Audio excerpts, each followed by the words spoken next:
Bonjour à toutes et à tous, c'est le rideau de la 73e édition de votre émission Télégie qui s'ouvre. Samedi dernier, le Goethe Institute a servi de cadre à la compétition Falling Walls Lab. Comme vous pouvez le revoir sur ces images, une vingtaine de candidats, dont 3 jeunes filles, ont présenté leur projet devant un jury de haut volt, avec la présence du directeur du DAD. À l'issue de cette compétition, c'est Zunda Fokou Jean-Baptiste qui gagne un voyage pour représenter le Cameroun à l'échelle internationale, notamment en Allemagne. Le déroulé de ce 73e numéro de votre émission Télégie, c'est juste derrière le générique habituel.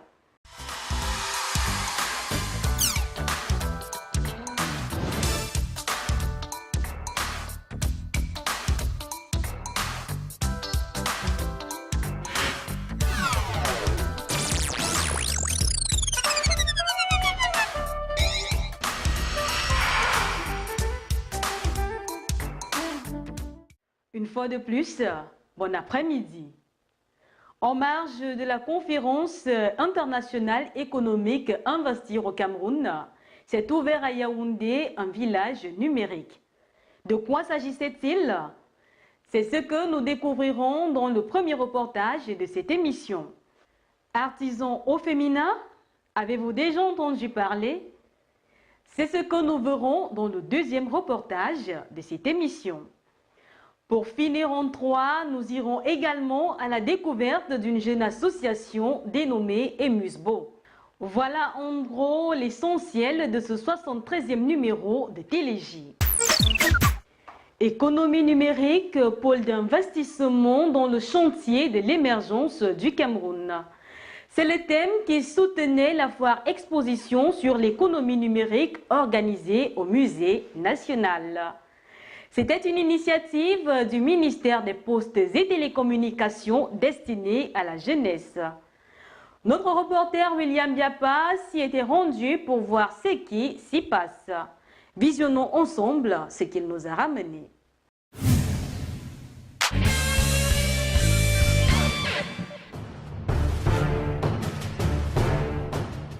C'est un musée national transformé en village Android par le ministère des Postes et Télécommunications que dirige Minette Libom Lilikin qui, accompagné de certains membres du gouvernement, ont procédé à la coupure du ruban symbolique de cette foire exposition sur l'économie numérique. La première du genre, celle-ci a pour but principal la vulgarisation des TIC auprès de la jeunesse, sensibiliser, former et les éduquer sur l'économie numérique telle que souhaitée par le chef de l'État. Durant 3 jours, c'est la grande ruée des visiteurs dans les stands de ces jeunes entrepreneurs. Ici, les questions sont en un point fini. Dans les stands, on découvre les jeux vidéo made in Cameroun. Parole aux concernés. L'Orient, l'héritage de Corridor, c'est un jeu qui a été fait par une équipe de 22 jeunes du moyen de 25 ans. Elle a eu un temps de réalisation d'environ 2 ans, sur 10 ans de recherche et de travail. C'est en promotion actuellement, c'est en version physique depuis samedi dernier sur le territoire camerounais. C'est déjà disponible au prix de 10 000 francs et c'est sur PC.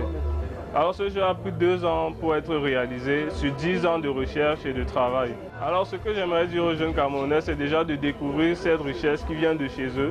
Ça a été fait par des jeunes Camerounais et on les invite à découvrir, à partager et à nous donner leur avis. Ce jeu, ce n'est pas seulement un jeu vidéo pour s'amuser, c'est aussi une philosophie qu'on a essayé de faire découvrir aux autres. Que peu importe dans les conditions dans lesquelles vous êtes, si vous croyez en vos rêves et vous travaillez dur, vous pouvez réaliser ce que vous souhaitez faire. Des applications, on en a vu. Nous nous intéressons à l'application FarmTech. FarmTech est une application mobile qui connecte les agriculteurs aux agriculteurs et les agriculteurs aux acheteurs. Grâce à FarmTech, les agriculteurs ont la chance d'avoir les prix des produits sur les marchés, les données météorologiques spécifiques à leur location, les conseils et astuces venant des experts. Et grâce à FarmTech, les agriculteurs ont la chance de mettre en valeur leurs produits cultivés. C'est-à-dire, grâce au marketplace, ils ont la chance de présenter leurs produits aux acheteurs, sur laquelle les acheteurs ont 2 options d'acheter. Soit ils achètent les produits des agriculteurs en les connectant avec leur numéro de téléphone, soit ils passent une transaction par Femtech. Dans le cas contraire, Femtech prend un prélèvement de 10% sur chaque transaction effectuée sur la plateforme. Et après chaque transaction effectuée sur la plateforme, Femtech se charge de la livraison du produit vers l'acheteur et se charge aussi du paiement de tout l'argent vers l'agriculteur.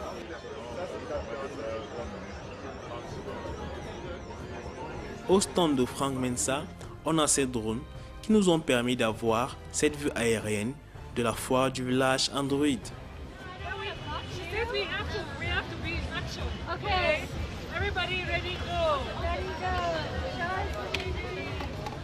Les Girl Tech de Fofana Jeannette ne sont pas passés inaperçus, au même titre que les enfants de la représentation camerounaise de Mozilla qui nous présentent leurs applications.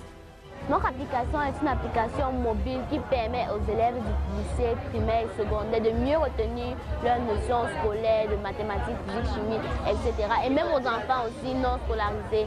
J'imagine que vous qui avez des enfants, quand vous les envoyez apprendre, ils pleurnichent que non, ils ne veulent pas étudier. Donc notre application Zinezu Game, c'est le remède à ce problème-là.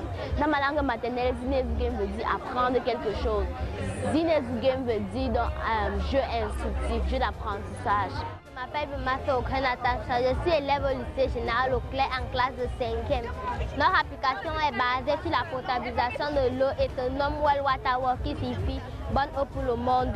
Pourquoi Well Water Works? Nous avons remarqué que dans la plupart des villes comme Yaoundé, plusieurs personnes consomment de l'eau sale et nous voulons donc sensibiliser ces personnes à ne plus boire de l'eau en créant des réseaux sociaux et en faisant affaire avec les internets pour faire des publicités et autres.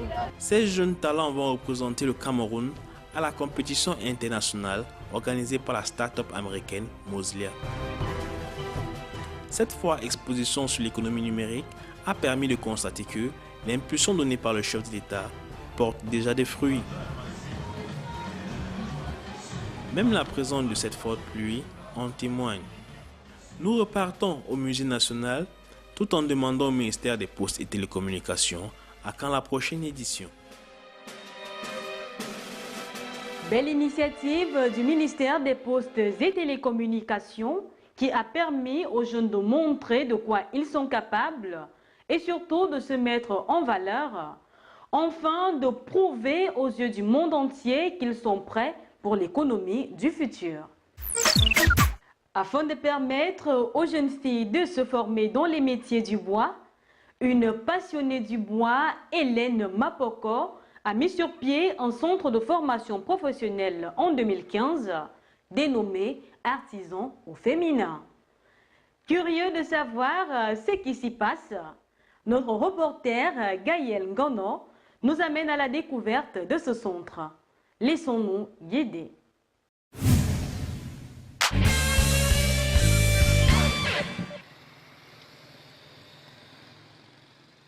Voici le carrefour Mek, au quartier Tétard, à Yaoundé.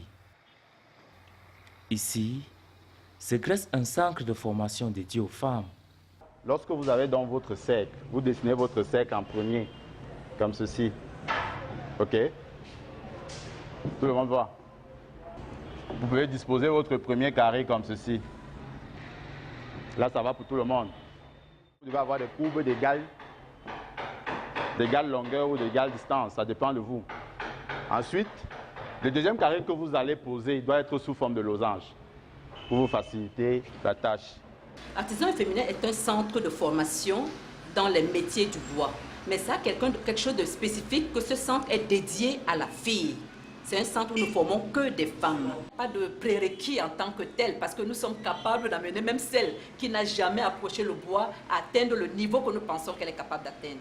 Elles ont des dons cachés que nous pouvons réveiller.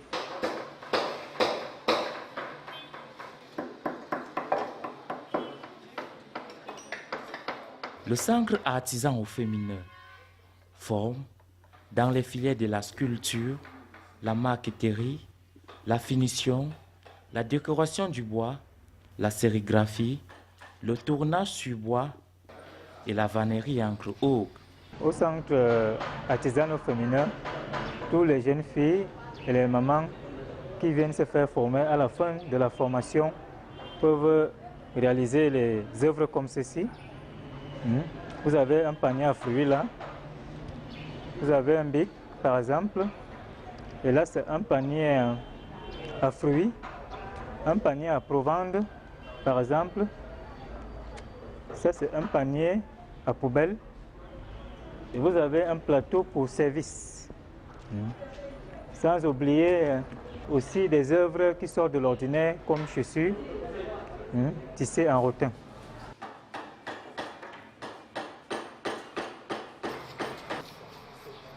Ici, les apprenantes de ce centre, qui vont du moins âgé au plus âgé, viennent de divers horizons et sont dévoués à la tâche. Je me suis retrouvée ici au centre par le biais de l'Alliance Pipi qui m'ont exhorté à venir ici au centre pour les métiers de l'artisanat de bois. Et ils m'ont demandé, il faut que je vienne d'abord voir si c'est intéressant, comme ça je peux me spécialiser là-dessus. Donc je suis venue et j'ai trouvé ça vraiment intéressant, ça m'a plu. Donc parfois c'est un peu dur, mais les professeurs sont là pour ça. Ils nous exhortent aussi à aller de l'avant et à nous montrer si nous sommes calés et nous aident aussi. C'est une conseillère d'orientation qui m'a amenée ici. Je trouve la formation très bien parce que ça oriente beaucoup les jeunes filles qui ont besoin d'aide, que ce soit des femmes au foyer ou bien des jeunes filles. Un jour, mon fils est passé ici, là, il me dit qu'on est là-bas en train de chercher les filles. Moi aussi, je me suis dirigée vers madame. Il a dit que moi, je suis une dame, est-ce que je peux aussi venir? Elle m'a dit de venir. Bon, moi, j'ai trouvé que c'est bon pour moi parce que moi-même, je ne pouvais même pas connaître. Je n'ai jamais fait un panier, mais je me retrouve en train de faire le panier. Après Etetak, nous nous rendons au quartier Nkolndongo, où Marguerite et Dozy sont moulés au tournage sur bois. Nous les trouvons à l'œuvre.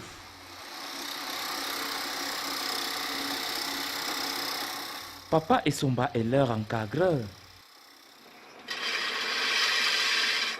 Les femmes sont un peu plus douces et elles accueillent bien l'apprentissage.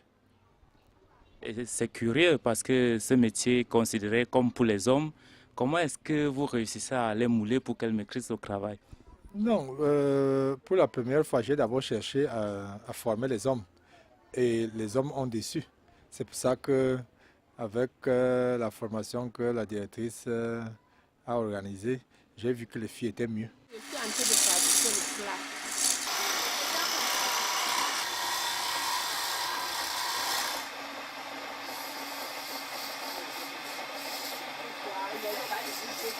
Les premiers jours, ça ne m'avait pas plu. Une fois, deux fois, mais je me suis aussi adaptée. Doucement. Je dis qu'au fur et à mesure, ça va aller, il faut avoir espoir. Donc c'est comme ça que j'ai grimpé jusqu'aujourd'hui. Voilà le départ. À moins d'un an de leur formation, Edozi et Marguerite peuvent tout faire avec du bois. Je suis satisfaite parce que j'ai passé le temps à laver les maisons des femmes. Donc, parce que je vendais, donc je n'avais pas un métier fixé dans ma vie. Donc je fais le ménage, je vends au marché, donc c'est à peu près ça. On parle de jeunesse sans emploi aujourd'hui. C'est vrai, il n'y a pas d'emploi, mais regardez vers ceux qui mettent à votre disposition des moyens. Aujourd'hui, nous avons notre centre de formation qui est prêt à recueillir toutes les filles, toutes qui veulent se former dans les métiers du bois et même dans les métiers de l'art. Venez vers nous et nous vous formons gratuitement. Après quelques mois de formation, voici ce dont sont capables nos apprenants, ce plat et ce verre. Edozi, quel conseil pouvez-vous donner à la jeunesse camerounaise que vous regardez? Le conseil que je voulais donner aux femmes, aux filles de maintenant, c'est que le travail qu'on fait est bien. Il faut venir apprendre et ce n'est pas fait pour seulement les hommes, c'est fait pour les filles. Marguerite, est-ce qu'il y a de doléances? Oui, il nous manque la tenue de sécurité, il nous faut les lunettes, le cache-nez et le matériel pour le travail et les moyens pour s'installer aussi. À bon entendeur, salut. Je suis Gaël Ngono pour Télégie. C'est étonnant de voir des jeunes filles aussi belles accomplir des métiers qui hier encore n'étaient que l'apanage des hommes. Ces jeunes filles ont vraiment besoin d'aide. Elles montrent qu'elles sont prêtes et capables à l'emploi. Offrons-leur ce qu'elles nous demandent, à savoir des gants, tenues de travail et des financements pour leur installation. Heureusement qu'un début de solution est apporté par le plan triennal. Vous nourrissez le rêve d'animer ou de présenter une émission TV, l'occasion vous est offerte. L'émission Télégie sur la CRTV lance un casting pour jeunes reporters et présentateurs TV. Vous êtes éloquent, vaillant, télégénique. Vous avez une belle silhouette. Saisissez votre chance et faites éclore votre talent. Dès à présent, inscrivez-vous en ligne sur la page Facebook Télégie CRTV ou appelez tout simplement le 675 42 96 96.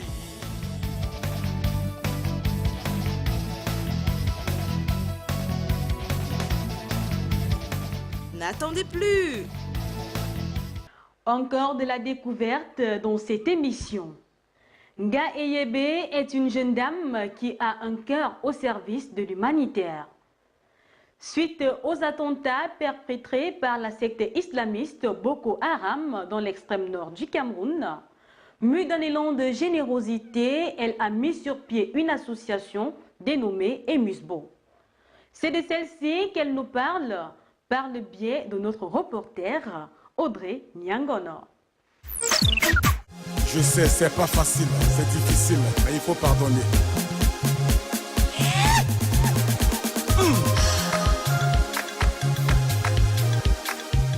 Je suis Madame Rosalinga Nyebe, docteur en droit public interne à l'Université de Soa Yaoundé.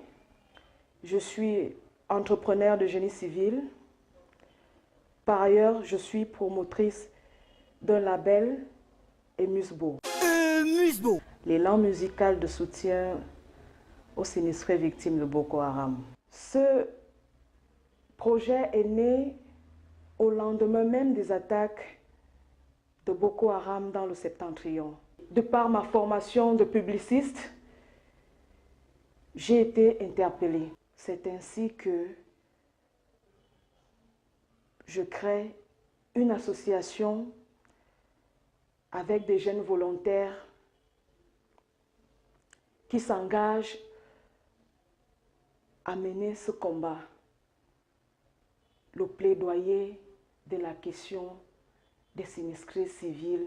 Le carnet de 50 de la Solomia. Ah, le carnet Ça, de j'ai la Là, tu as changé un seul carnet. Tu as modifié le billet. Ok, d'accord. Depuis 2015, nous sommes partis au chevet des lits des sinistrés militaires, leur apporter du réconfort moral, psychologique et matériel. Nous leur avons apporté des denrées alimentaires et des produits de première nécessité.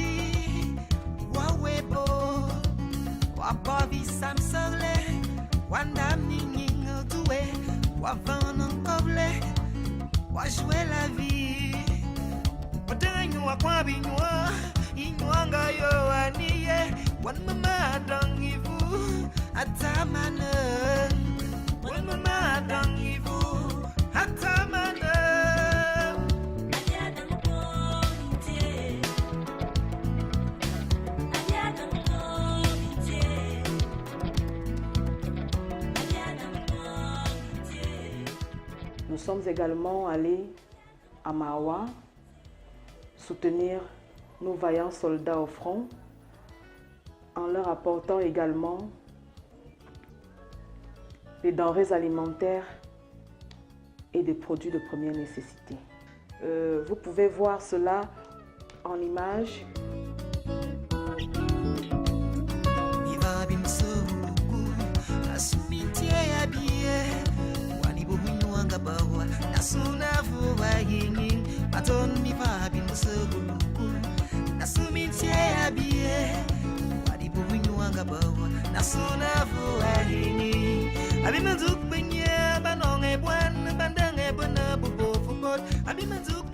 Emusbo puise ses forces sur sa jeune équipe de volontaires patriotes qui se tuent à la tâche au quotidien pour faire vivre les activités qui constituent notre cheval de bataille au quotidien. Les fonds nous viennent des modestes économies de l'entreprise NNF qui s'étant aperçu que si la secte s'était répandue à travers le territoire, aucune entreprise n'aurait survécu. Quand tu vas demander une faveur, va avec une journée et tu motives ta journée. Tu amènes l'autre à épouser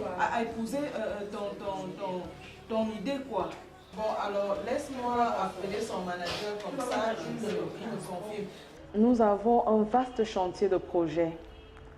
À court terme, nous avons ce grand concert que nous organisons ce 2 juillet avec des artistes de renom pour non seulement soutenir notre armée, mais soutenir aussi nos familles civiles. Les familles ici sont celles de l'extrême nord et aussi ceux qui ont perdu des membres soldats. Les fonds récoltés au terme de ce concert nous permettront d'acheter des médicaments, des vêtements, des denrées alimentaires et bien d'autres produits encore. Mais après, comme nous ne souhaiterions pas nous arrêter à des dons ponctuels, nous continuons le plaidoyer de cette tranche de population-là. Nous pensons ici à la réinsertion scolaire des enfants, la réinsertion sociale de ceux qui ont perdu leur métier, de ceux qui ont perdu leurs occupations habituelles. Nous pensons aux éleveurs, aux agriculteurs. Je sais, c'est pas facile, c'est difficile, mais il faut pardonner.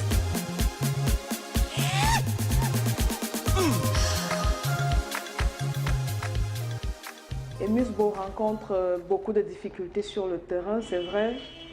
Nous avons une équipe très dynamique, en potentiel intellectuel, mais cela ne suffit pas. Les membres et la promotrice ne peuvent pas soutenir cette grosse ambition qui est le plaidoyer de ces sinistrés-là. Emusbo lance un vibrant appel à notre gouvernement de nous ouvrir les portes, ainsi que aux âmes de bonne volonté, aux mécènes et aux sponsors de bien vouloir se joindre à nous afin de mener ce combat qui est de soutenir des civils et des militaires sinistrés victimes de Boko Haram. Je sais, c'est pas facile, c'est difficile, mais il faut pardonner.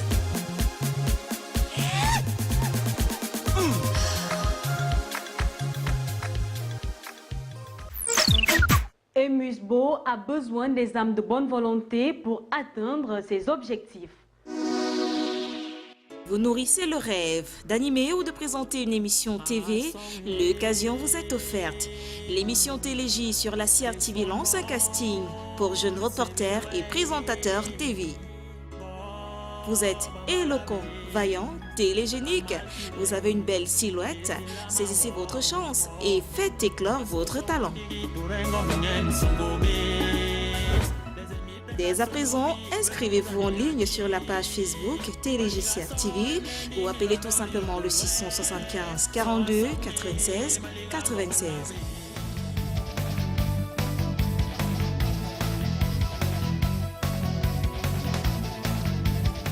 N'attendez plus! Le concours STEM Prize est lancé. Il est réservé aux jeunes filles de la zone CEMAC âgées entre 13 et 21 ans, ceci dans les domaines des mathématiques, de la science et de l'ingénierie. Le premier prix est de 1 500 000 francs CFA, le second prix est de 1 million de francs CFA et le troisième prix s'élève à 500 000 francs CFA.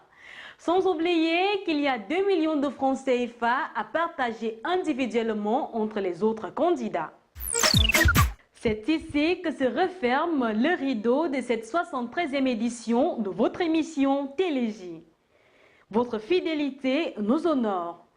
Faites-nous part de vos activités menées en faveur de la jeunesse et nous nous chargerons de les mettre en vitrine à notre manière. Les oiseaux n'ont pas de main pour bâtir, ils ont juste leur bec qui leur permettent d'accomplir des miracles depuis des lustres. Pour preuve, je vous laisse en agréable compagnie de cette hirondelle dont nous devons tous copier l'exemple.